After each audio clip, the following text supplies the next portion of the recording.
Nobody is afraid of everything, but everybody is afraid of something. Treasures of the deep. It's time I conquered my fear, once and for all. To the bone lair! Happy Halloween, you sexy ghouls and goblins. I'm Mr. Skellybones, and I've got a question for you. Where do you sleep? Nah, I'm just kidding. What I really want to know is the first time you were scared by a video game. Donkey Kong Land had these creepy shelled squid things, and those unnerved me a little, but it wasn't until the PlayStation when I learned that electronic entertainment could terrify. I was only around 10 years old when that beautiful powerhouse came into my life and Flip turned it upside down. Dad was smart enough not to bring home games like Resident Evil and Silent Hill, but that didn't keep me from having nightmares after scenes like the incubation tank in Final Fantasy VII and the final boss of Legend of the Dragoon, where you have to fight on a platform made of solid gore in a nightmare hellscape while that menacing track plays.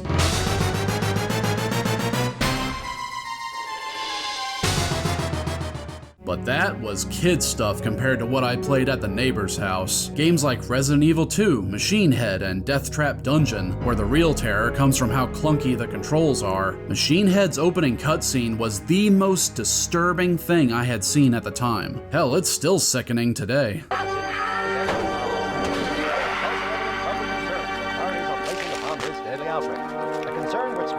By everyone. Can we go back to playing Croc, please? And then there was the best thing about being a kid in the 90s. You could go to Pizza Hut, have yourself a delicious piping hot personal pan pizza for free if you read enough books, and go home with a complimentary demo disc. My main source of variety when it came to game time. I played demos just about as often as full games. I had a little touch of the tism growing up, so I could play them over and over without ever getting bored. Which brings us to the instigator of this whole story.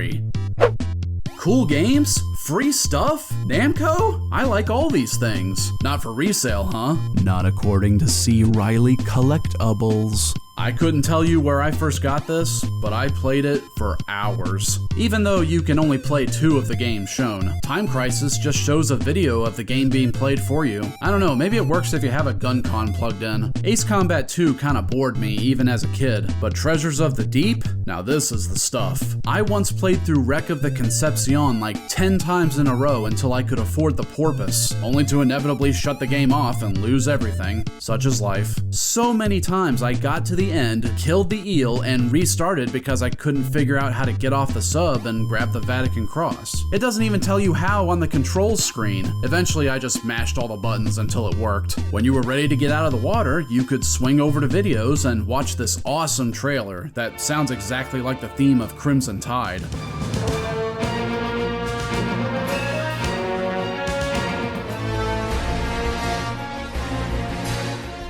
Walking a thin line there, Tommy Tallarico Studios. Stay tuned for more funsies about the soundtrack later. I could get through this level without much trouble, but only after plenty of shark jump scares and realizing the giant eel at the end couldn't hurt me if I just stayed away. But this is only level 1. I wouldn't try the full game until many years later, when crippling anxiety would leave it sitting unfinished in my collection. And like a curse from the gods for my cowardice, it burrowed into the primordial fear center of my brain and has festered there ever since. Like the fear feaster living inside Finn's nasty guts. But just like how Finn eventually conquered his fear to put Billy's soul to rest, so too shall I finally rid myself of this shameful curse. And hopefully gain some YouTube notoriety in the process. Likes? Comments? Let's play the game.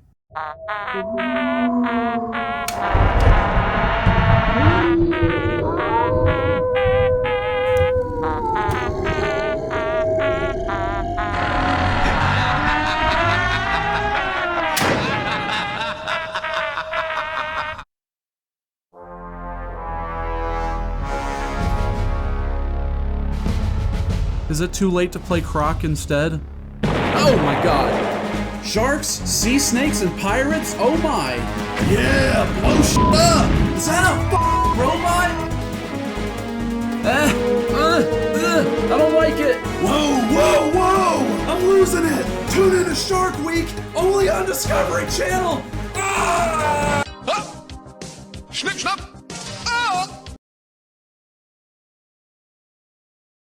If you haven't figured it out already from my fondness of the demo, I really do like this game. It is an atmospheric and visual marvel, with enough gameplay nuance to keep it engaging throughout its 14 missions. Even IGN was into it, and you know how those guys feel about water. This was only Black Ops' third swing at the plate, and I'd say they knocked it out of the park. But then they started making games for EA and just really went downhill after that. What? There was a Jurassic Park fighting game? Why didn't anybody tell me?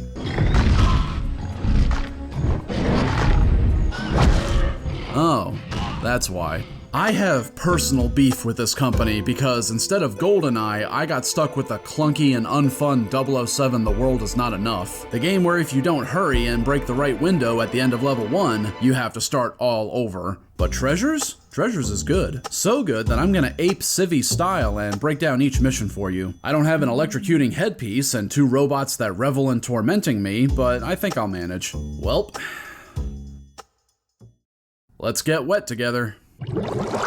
Kids that were used to Crash Bandicoot at the time were not going to take to this game without some hand-holding. Toriel and a scuba mask, if you will. So you get an optional training mission to teach you the controls and get started on a stockpile of gold and weaponry. Steering is handled with a directional pad with all other movement on the shoulder buttons. R1 and L1 move backward and forward, R2 and L2 side to side, and combinations of the two will move you up or down. It's about as elegant as it could be for an underwater submarine game without dual analog stick support, and it will take some getting used to. Ideally, you'd want to keep a finger on all 4 shoulder buttons at once for maximum control, but I don't know anybody who holds a controller like that. I've got pretty big hands, and even I think that's uncomfortable as hell. The training mission does everything it can to not overwhelm the player, while also demonstrating some of this game's fun little quirks and details. It's not at all useful, but nicking a diver with your spear gun to make them bleed will attract nearby sharks to come and take a bite out of them. Netting dolphins will earn you a nice chunk of gold, but if you leave them be, they'll help you out by fighting sharks. You can even shoot up sunken ships or aircraft for supplies, like torpedoes from bomber planes in Hitler's Lost Gold, a reference to the real-life torpedo bombers flown during World War II. Black Ops did their homework. Ooh, Barracuda!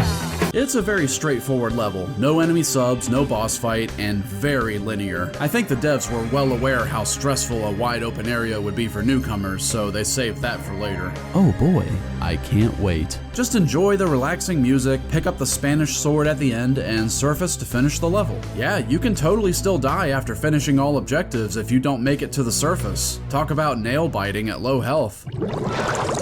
In 1641, a brutal hurricane sunk the Spanish galleon Concepcion just off the coast of Puerto Rico. These mission briefings are awesome. They really up this game's production value. The murky water and low resolution make some shots look shockingly lifelike, and the quality voiceover gives them a real sense of authenticity. It's like watching a Discovery Channel documentary. Your dive objective is to explore the cave system and recover 2 lost treasures of the Aztec Empire.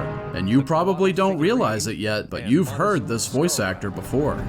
Hey, you. You're finally awake. You were trying to cross the border, right? Wreck of the Concepcion introduces enemy subs that have the same tendency of sharks to get all up in your grill, presumably because they don't have to worry about splash damage from their own torpedoes. You do. Your default weapon selection for general cruising should be something that locks on so you can get an early warning when a sub is around. Straightaways are pretty safe, just don't go rushing into open areas or you'll end up like me, assaulted by a low health alarm, the unsettling sound of my sub creaking under the pressure, and the incessant computer giving me even more low health warnings. Health level low. Yazoo! Kersplat! Wahey! These are the sounds I would rather be hearing right now. Nets are your moneymakers and enemy pacifiers. Turtles, lobster traps, manta rays, sweep the sea clean of them all for a hefty payday. Not this manta though. Press all the shoulder buttons, grab a hold, and...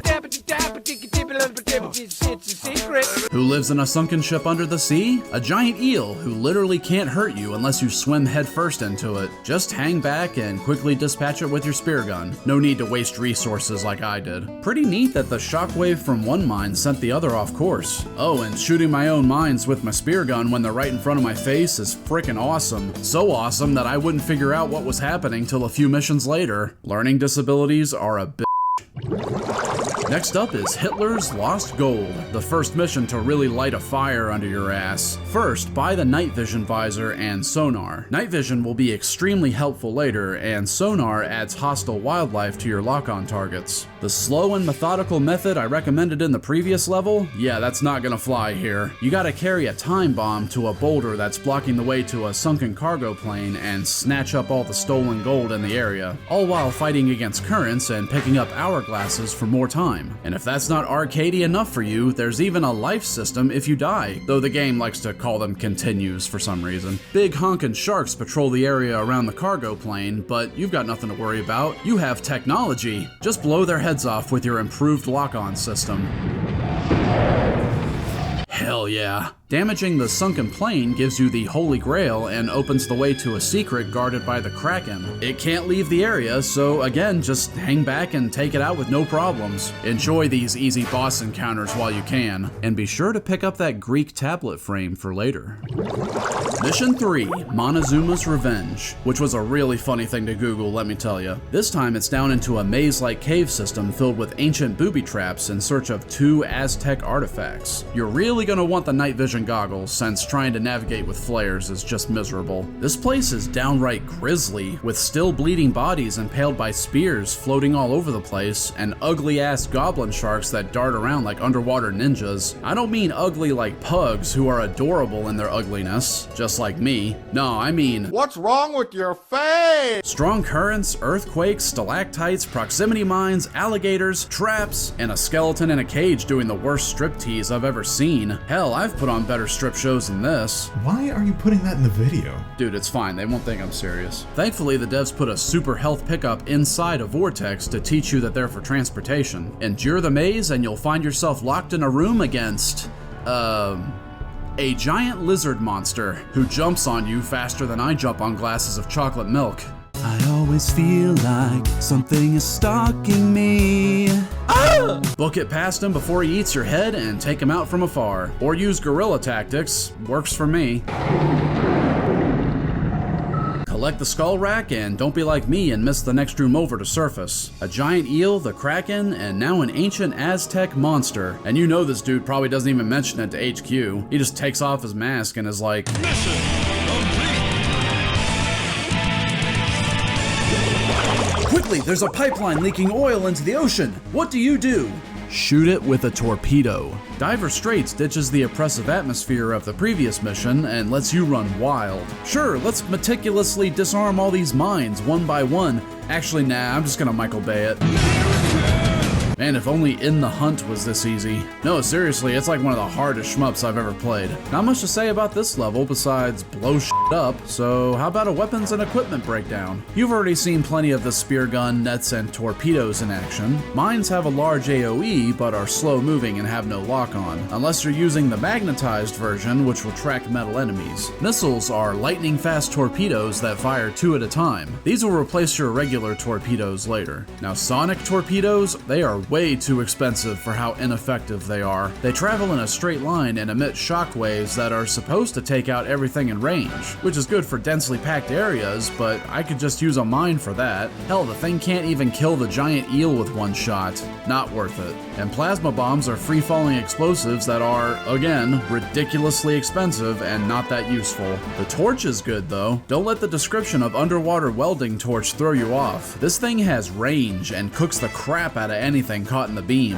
Tired of enemies always getting in your face? Torch them like a creme brulee. Air ponies I rarely needed since divers will always drop an air tank. You won't need flares with the visor, but they can be used to throw off enemy lock-ons if you want to try getting tactical. Get in the habit of having a full stack of 5 medkits on you for every mission. This game gets tough. The dry suit and mesh suit are basically useless since you'll never be leaving your sub outside of level 1. It's the same reason I never bothered with the ROV, but your main sub can't be attacked and you won't even lose air while using one, so maybe it's more useful than I thought. Well, I guess I've stalled enough. Here's where things get scary. I preface this video with a clear statement that this game scares the bejesus out of me, and you might be wondering by now where exactly all the scares are. Yeah, sure, sharks charging at you from the dark and getting startled by an enemy outside your field of view is spooky scary, but that's not what it is that gets me. My fear stems from a more abstract concept. I fear being surrounded by terrain where I can't see. Mostly the deep dark ocean, but heavy fog has the same effect, like the shaded woods from Dark Souls 2. Both me and my buddy were like, oh hell no. Ever seen The Mist? Yeah, it's like that. Any free-range level or open area up to now initially came with a buttload of apprehensiveness due to the low draw distance, a limitation of the tech which by some happy accident plays perfectly into the low visibility when underwater. This discomfort would slowly subside as I eased into each level and understood what enemies and hazards to expect. Basically, a tanker-sized monster with jaws agape is never going to pop into your view, unless you count whales. Up to now, I have been spooked, panicked, and made generally uncomfortable, but never downright, and I hate using this term, triggered. What I'm about to share with you is my honest-to-God reaction to the next mission, Sub Trafficante. Take out the red traveler's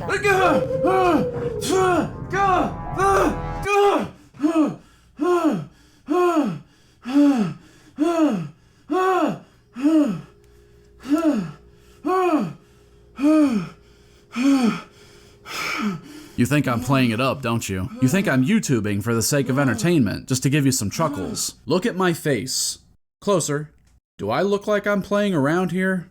I woke up in a cold sweat 2 nights in a row because I couldn't get this moment out of my head. This one brief moment surrounded by dark water above and below with a friggin' whale next to me was absolute hell. I had to immediately nosedive and hit the ocean floor so I could get my bearings and breathe again. Don't think for a second that this fear is irrational when the majority of our ocean is a big question mark. Consider that we know less about the bottom of the ocean than our own solar system. And I didn't pay much attention in science class, but isn't that supposed to be really big? How insane is that? The no-nonsense truth is that we simply don't know what's down there. Hell, there could be a race of mermaids waiting to be my big titty goth GFs, and I'll never know because I'm too piss scared to go down there with a pizza and the full Death Note series on DVD. Seriously, I am spooked to my core right now trying to play this.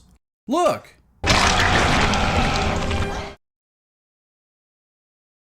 Dude. Every level up to now has been shallow class. Sub Trafficante is the first deep class mission, which requires a new sub that can handle the pressure. I could have went with the relatively cheap Typhoon, but I held out for the Marlin, which costs 1,000,000 gold more. This is where that gold grind comes into play. It's probably why Wreck of the Concepcion has so much wildlife to net and side areas for more gold. It's a safe and easy mission to grind and replenish continues, so expect to return to these Puerto Rican waters a few times. I dove in after nabbing the Marlin, and, well, you saw how ungracefully I handled that. Even on the ocean floor, it was really hard for me. Whales kept popping into frame, and divers in gym suits eerily move around like killer robots. The good news is they can easily be netted. Bad news for them if you've seen Deep Star 6, which I actually have right here on the shelf next to me. The cargo tanker needs to be destroyed, but don't get any ideas about leaving your sub to enter where it's split in half, because you will die from the pressure. The mission briefing gives us our first mention of Simon Black. This vessel was registered to international tycoon Simon Black. Black? Huh. That's the worst color there is. The game's only thing resembling a narrative with a main antagonist. Story is mostly swept to the side. The instruction book says you play as ex-Navy SEAL Jack Runyon, but you could be Scuba Steve for all it matters in-game. All you need to know is that Simon Black is a guy who's up to no good, and we need to stop him from making trouble in this underwater neighborhood. This level was actually inspired by the Titanic disaster, if you didn't already tell by how the ship was split in half. The game actually came out just a month before the James Cameron movie. Guess which one made more money?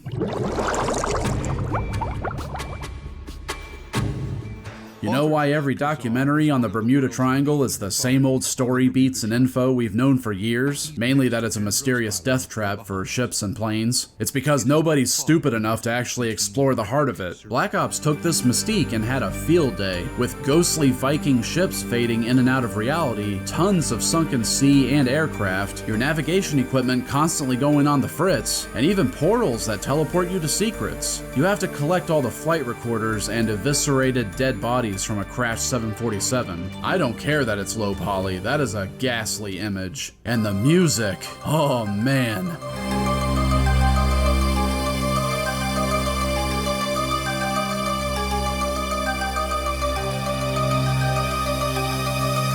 It's so seductively cryptic and chilling. Tommy Tallarico Studios really delivered with this track.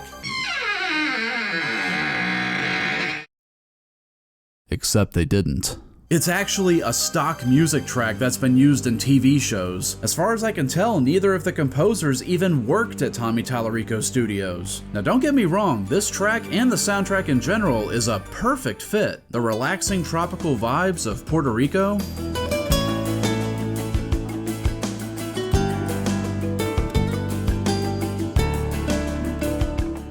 the oppressiveness of Subtraficante, making you feel like you're surrounded by death.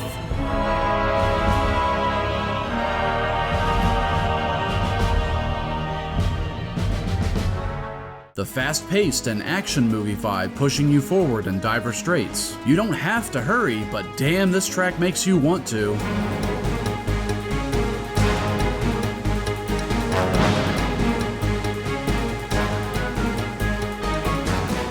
I just can't help but wonder what kind of arrangement TTS had with Black Ops and if they were aware of this little shortcut being taken. Hey, wait a minute. The official strategy guide. There's an interview at the end.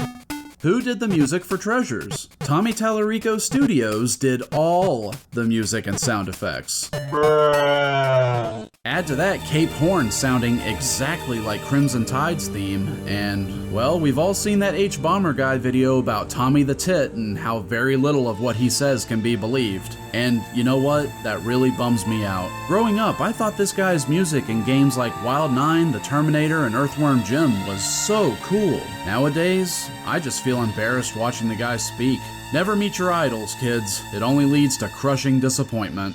In the center of the map awaits the giant enemy sub Arquebus, and you need to destroy it before it can recover Simon Black's weapon data. I've spent a few continues on this fight because I had grown accustomed to entering missions with very little weaponry, so I could have plenty of free payload to increase my stockpile. Weapons and equipment OSP, if you will. You can get away with that for a while, but clearly at this point, you need to start going in well stocked. Almost all of the replacement subs have a generous payload, so it's no problem carrying 99 torpedoes.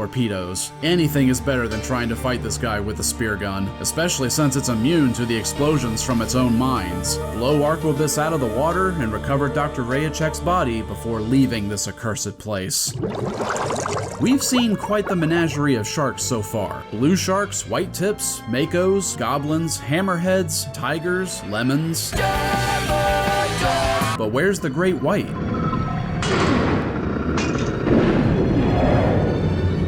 Oh, there they are! Simon Black's nuclear weapons facility in the Great Barrier Reef is sending the local great white population into a feeding frenzy. Destroying the facility is a bit of a process since it'll start exploding every 20 seconds after taking out the shield generators, damaging and sending you reeling if you're not behind cover. It's not too hard, it's just kinda tedious with the added turrets. 3 megalodon-sized great whites are scattered around the map and give a super weapon power-up, a continue, and a sonic torpedo when slain. Send these sharks back to the street. They bite, they fight. Oh shit, a new line of Street Sharks action figures came out this year. I don't know about you, but I'm still hungry. As revenge for destroying his nuclear weapons facility, Simon Black has concocted the most pain-in-the-ass mission in the game. Maru Rescue starts with a tedious slog through a series of seismic activators and falling rocks that force you to play in third person, something that I was too stubborn to try my first time. Not to mention, this place is a dang smorgasbord of toxic aquatic life. Venomous sea snakes, venomous lionfish, venomous stingrays, and nightmarish Japanese spider crabs that are not venomous honest, but they sure have poisoned my subconscious. At this point, regular torpedoes aren't enough to take out enemy subs without them getting a shot or two on you. But missiles are expensive, and frankly, I'm not interested in grinding anymore. I already did plenty of that in my youth. But that's okay, I have the solution to my problem, right? Here. Hang on, the Treasures of the Deep official strategy guide? Man, get that shit out of here. Ah, here we go. It's time to condense the nonsense. Cheat codes, the great equalizer. It's my game, I bought it, I'm gonna enjoy it the way I want. And what I want is 6 million gold. And maxed out weapons. Damn, son. And extra continues.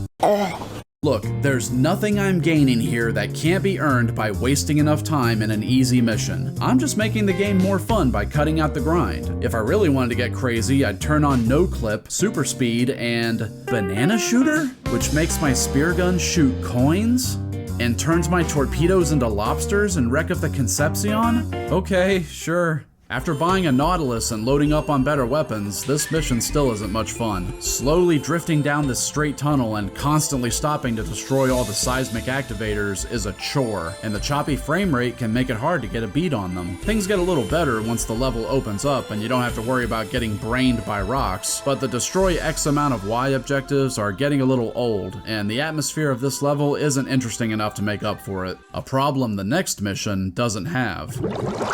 There's a reason I bought the Nautilus instead of the faster and more powerful Devil Ray. Treasures has 3 depth classes, shallow, deep, and just one mission located in the Mariana Trench is ranked as Fathom, the bottom of the earth. If that title doesn't strike fear into your heart, then you're even deader than I am. This isn't your average everyday darkness. This is advanced darkness.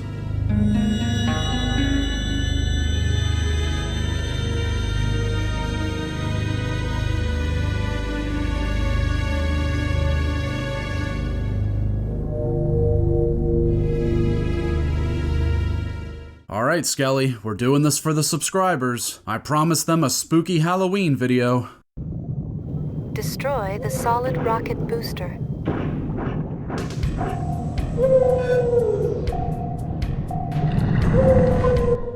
Man, I hate the shit out of that! Thankfully, the music doesn't contribute to the oppressive atmosphere. They could have gone with a spooky shit your pants track, but instead it sounds a lot like the Terminator on Sega CD.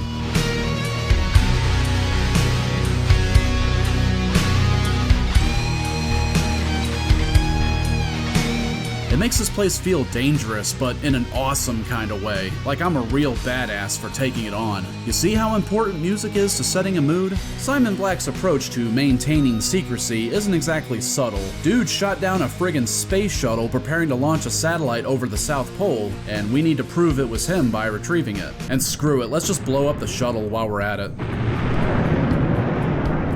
Shooting up the many steam vents littering the ocean floor will net you a butt ton of gold, and the giant sperm whales will actually help you by attacking enemies. Despite looking like aquatic sleep paralysis demons, steer clear of the venomous tube worms. If you thought the divers in Gym and these more durable newt suits were unsettling, then get ready for a surprise when you reach the satellite. Oh my god, what is that? What the fuck is that? Be it ever so creepy, Ogre isn't much of a challenge if you just hang back and pepper him with magnetic mines. He'll sometimes drop flares to prevent lock-ons and start firing off sonic torpedoes like he has a rich daddy. These will cut you down to size if you try face tanking them, so don't do that. The great thing is, you don't even have to fight this guy. You can just rush right past him and net the satellite. All in all, that was a really cool atmospheric mission. Black Ops did an excellent job of making each mission visually unique. Next up, we're taking the fight to Black himself. It's too bad it had to be a damn escort mission. I wondered why the instruction book specified Jack was obligated to be on standby for the Navy in times of extreme circumstance. Now it's time to make good on that obligation by escorting a fleet of Navy ships through the icy waters of Cape Horn, a gauntlet filled with mines, icebergs, speedboats, and Black Seawolf-class nuclear submarine. Good luck handling all that on your first try. If you wander too far off, you'll start getting messages saying escort ship hit, get back to the fleet, which I thought just meant they were taking pot shots from enemies. Nope, that's the fleet inexplicably taking rapid damage because you're too far away. Get your ass back here and play the mission like we planned, damn it. I don't see what the big deal is. I'm the one who does all the work in the end anyway. They should be escorting me. You know what? The mission.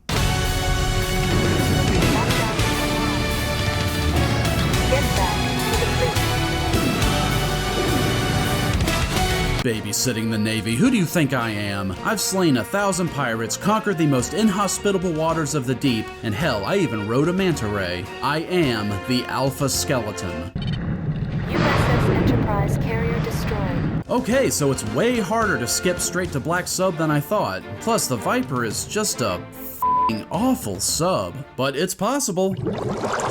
One last test of my mettle. Black space awaits within a series of ice caverns in Antarctica. Deep freeze is no joke, is what I would say if there weren't penguins with proximity mines attached to them, because Simon Black is a f***ing asshole. Don't shoot endangered species. They will do no harm to you. I'm pretty certain that penguin was trying to do harm to me, game. Are penguins even endangered? Let's see here. Okay, that's sad and all, but whoever wrote this needs to be flogged. I get that Black Ops wanted to give players some catharsis by getting to dismantle Black's base, but don't give me an objective to kill literally everybody, even defenseless crew bunkers. That's just a touch psychopathic and a lot tedious. There's only one person I'm interested in sending to Davy Jones' locker, but it's not gonna be easy. Eliminate Simon Black. This dude's damage output is so ridiculous, I think he actually bugged out my health meter for a bit there. He's got everything. Rotary spear gun that's constantly peppering me with pain, missile launchers, plasma bombs, sonic torpedoes, frickin' lasers, and his defenses are nutty too. Magnetic mines don't work, trying to stay far away and throwing regular mines won't work since they despawn before reaching him. Not that they would help much since he is immune to explosions. Lock-on weapons won't work since they'll target his main body when you need to be aiming for his 3 weapon arms to defeat him. Pelting him with torpedoes might appear like you're dealing damage, but it's futile. This fight is so bazonkers, you're almost guaranteed to need the 2 super health pickups that drop from turrets in the area. I managed to blunder my way through with the Nautilus after 7 minutes of pain, but it was very unsatisfying. The gods won't release my curse like this. I don't just need to defeat him, I need to kick his ass.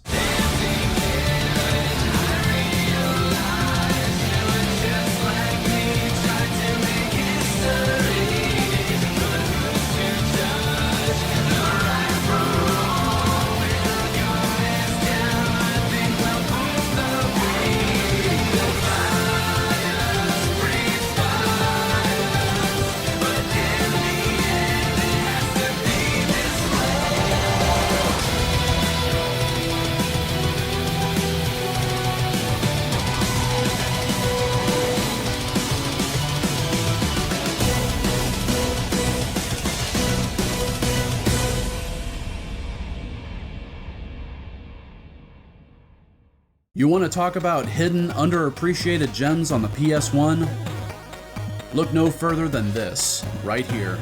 The PS1 was a console that promised to deliver unique gaming experiences that had never been seen before. When you heard this sound as a kid,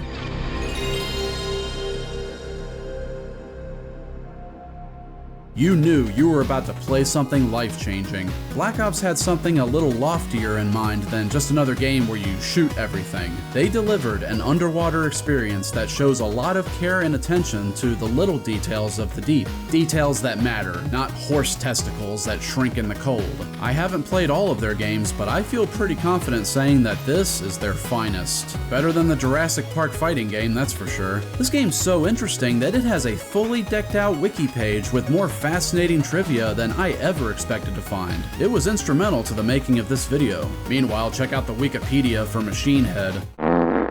Don't nobody care about Machine Head.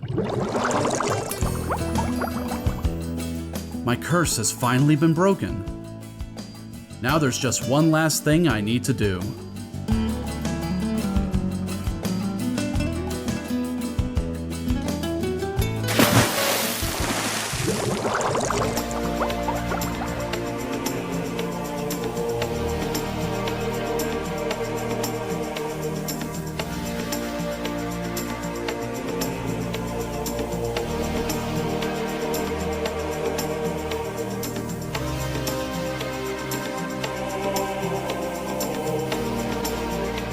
Whoa. King Neptune? Yes, my son. You have proven your bravery in conquering the treasures of the deep, and for your heroism, I will grant you one wish. I think I know just the thing.